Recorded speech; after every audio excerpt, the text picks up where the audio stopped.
Welcome to Shorty SuperCoach, and today we're going to have a bit of a look at some of the players that really stood out from a SuperCoach perspective from week 3 of the NAB Challenge.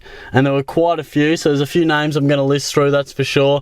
Some good, some not so good, some lit it on fire, others were a little more quiet than we would have liked. But I'm going to run through them, and we're going to start back on Thursday, West Coast versus Gold Coast, where the Eagles basically stole it with a McGovern kick late in the game. But Elliot Yeo has been a player who's been relatively popular in the back line. He's probably concerning a few people, and at the moment he probably didn't really do his case any favours. But I've read a few articles about people jumping off him, absolutely. I wouldn't lose total faith. He played mainly midfield, had 15 touches.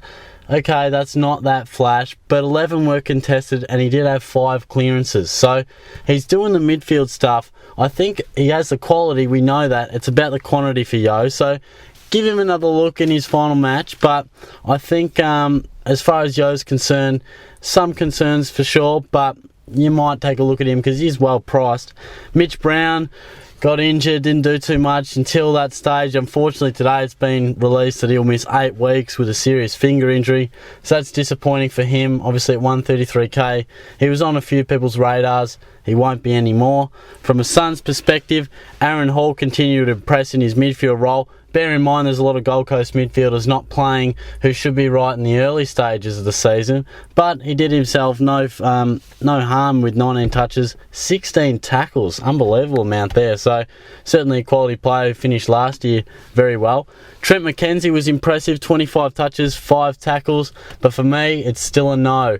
I know the Cannon was very impressive, he's been given a rev up by the coaching staff in the media as well, but I think Kolodjasny didn't play, nor did Malcheski. I think McKenzie will definitely have a better season, but I don't think just that NAB Challenge performance all of a sudden makes him overly relevant for SuperCoach, but I've seen a few people talk about him. Jesse Lonergan was travelling quite nicely until he went off with an ankle injury, which was very concerning at first because a lot of people are really getting on him, which, to be honest, annoys the hell out of me. Everyone's been on him now, and I know a few people, one of my viewers actually commented he was all over him before he got popular, and I've been a fan for some time. Unfortunately, he's not so POD anymore, but it's been confirmed by Gold Coast that he should be right for round 1. Well, he will be right for round 1. No serious harm done there, so Lonergan should certainly be in your calculations in that back line. Dan Curry, 21 hit-outs, 5 touches, 7 tackles. He didn't do anything unbelievable, but if he can take control of that number 1 ruck spot and at least maybe be alongside, say, a Nichols at 163, he may be an option if, say, your Mason Cox doesn't play or Grimley is really struggling, so one to look out for.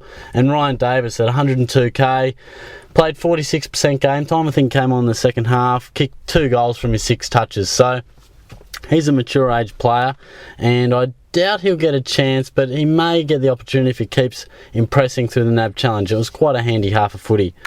Sydney and the Giants now. The Giants impressed there, getting a 34-point win, but it was all about Toby Green, really. All my eyes were on him, that's for sure. Not so much what he was doing once he got the ball, but more so about where he was lining up. 20 touches, 8 tackles, 11 contested, 2 clearances. He was pretty impressive. I've seen a lot of people be all over him and just say he's an absolute lock now. He impressed me, but he wasn't an absolute lock.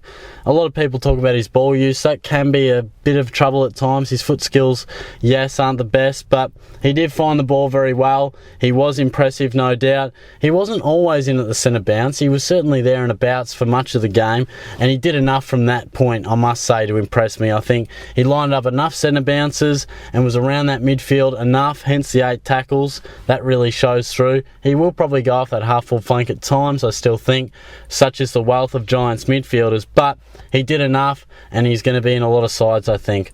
Heath Shaw displayed exactly why he will be the number 1 defender in the game. 24 kicks, I think he added his 25 touches, and he uses it so damn well. So if you've got him in your team and you spent the big bucks, he showed you exactly why. Luke Parker, 29 touches, 6 clearances, 3 tackles, just does what he does best, and that's find the pill. Could be a point of difference, and he certainly played a very good game there.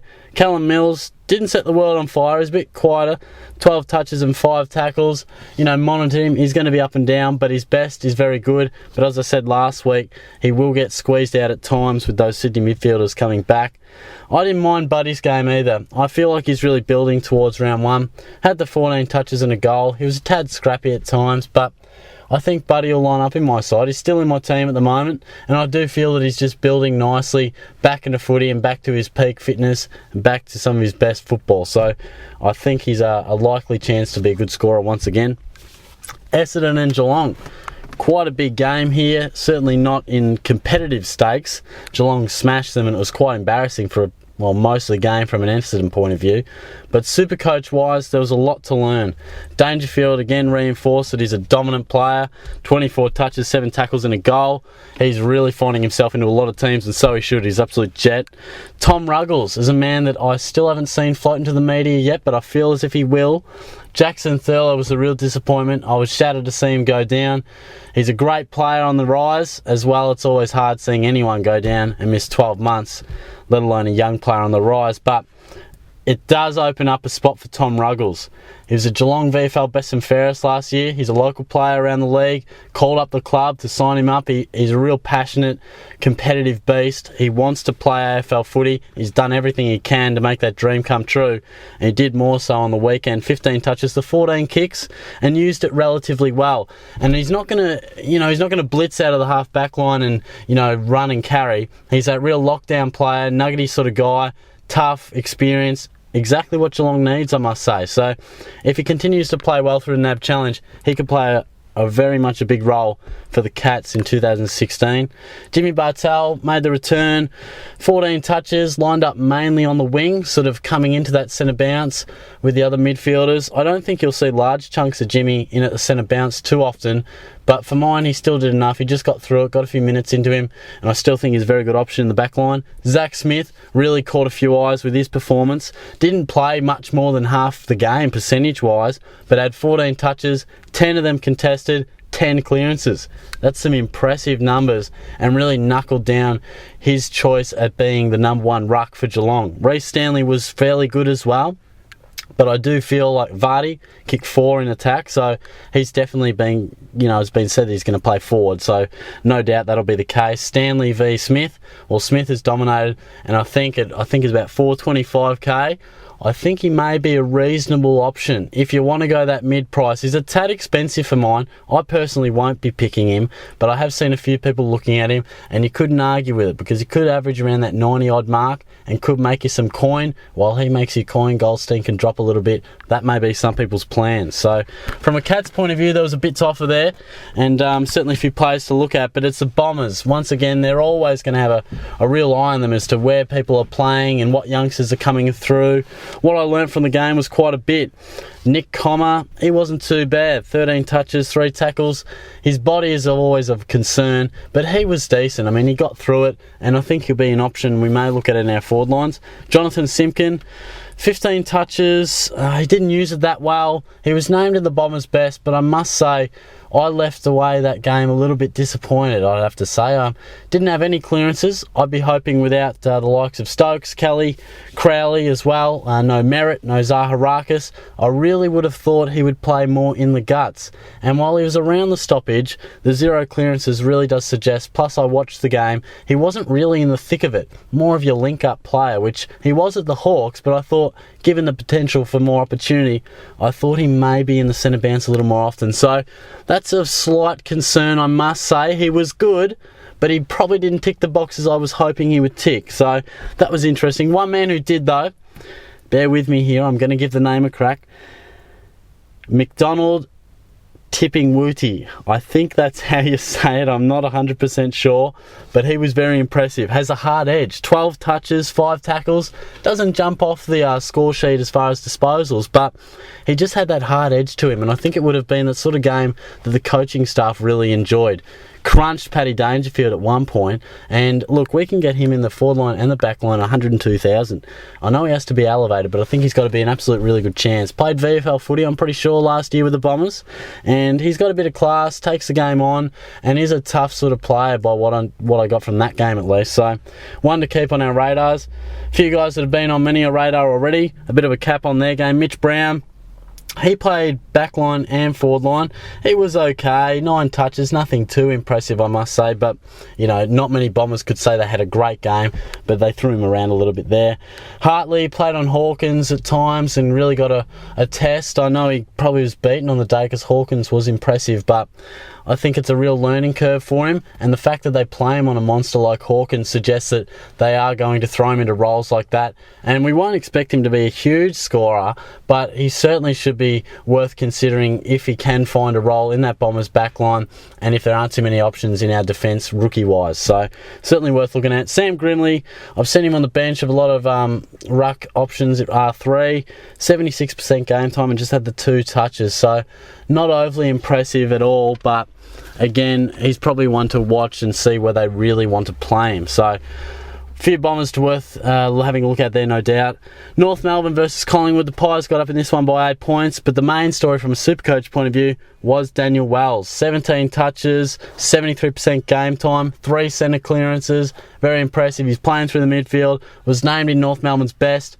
That's something to get excited about. I know his body is a massive query, and I am concerned, but at 243,000 with dual position, God, it's tempting. I mean, I don't know how he could really turn it down, to be honest. He's in my side at the moment, and with another good performance, he'll stay there, I feel, because there's so much reward for the risk that you put there. Goldstein was impressive again, named the Roos best, 14 touches, 16 hit-outs. A lot of people going the set and forget style, and I can't really blame you with him dominating once again. Pendlebury, he did what he does. Finds the pill, centre clearances, you know, he does a lot. Played well, don't get too concerned of all this other talk where he's playing. James Aish, a lot of people getting concerned about his form. I know I had a few questions about that on the video, but he was impressive. 19 touches, 3 clearances, bounced back slightly and found his feet a little bit. Bear in mind, no Swan, Treloar. Don't think Sidebottom played from memory, so look, a few players there that were out of that midfield that perhaps gave Aish that opportunity, so that's worth keeping in mind.